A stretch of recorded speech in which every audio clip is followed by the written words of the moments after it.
साथ अंजना और आप देख रहे हैं आरपीएस समाचार। आइए शुरुआत करते हैं आज की खास खबर से। दूल्हे के इंतजार में सज सवर बैठी रही दुल्हन आधे रास्ते से बाराती लौटा ले गई बारात। उन्नाव में शादी के दौरान दोनों पक्षों में विवाद इतना बढ़ गया कि बाराती बारात को आधे रास्ते से ही वापस लौटा ले गई।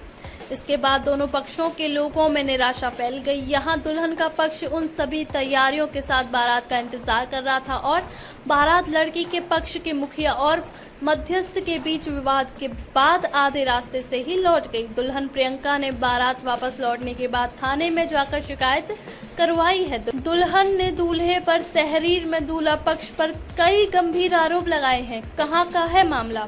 दरअसल ये पूरा मामला फतेहपुर चौरासी थाना क्षेत्र के मछुइया गांव का है, जहां हल्दी की रस्मों के बाद बारात के आने की प्रतीक्षा में सज सवर कर बैठी दुल्हन की खुशियां उस समय मायूसी में बदल गईं जब दूल्हा और उसका परिवार ने शादी करने से इनकार कर दिया और बारात रास्ते से ही लौटा ले गए। वधु पक्ष के लोग नाच गा कर बारातियों का इंतजार कर रहे थे। जब दूल्हे के परिजनों से बात की तो पता चला कि बारात रास्ते से ही वापस लौट गई है और अब दूल्हा बारात लेकर नहीं आ रहा है। पुलिस की एक ना सुनी। बारात वापस आने का मुख्य कारण ये था कि दोनों पक्षों के नेताओं और मध्यस्थ के बीच आपसी बातचीत करना था। एक दूसरे के ऊपर लगाए गए आरोप प्रत्यारोप के बाद ये विवाद खत्म हुआ।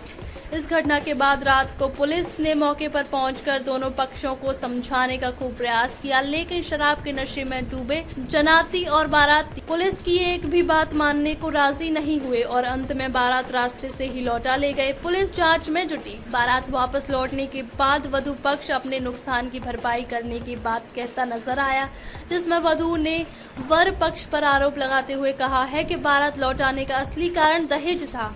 फतेहपुर चौरासी थाना क्षेत्र के मुझैया खुर्द गांव की रहने वाली प्रियंका का विवाह फतेहपुर चौरासी थाना क्षेत्र के छगा खेड़ा में रहने वाले प्रिंस उर्फ जय बाबू के साथ तय हुआ था। लड़की पक्ष के लोग विवाह को लेकर सुबह से सारी रस्में संपन्न कर चुके थे।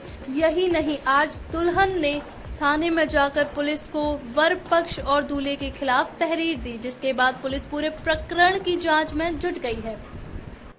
खबरों में अब तक के लिए बस इतना ही। फिर हो गई आपसे मुलाकात कुछ ऐसी बड़ी खबरों के साथ। तब तक के लिए नमस्कार और देखते रहिए आरपीएस समाचार।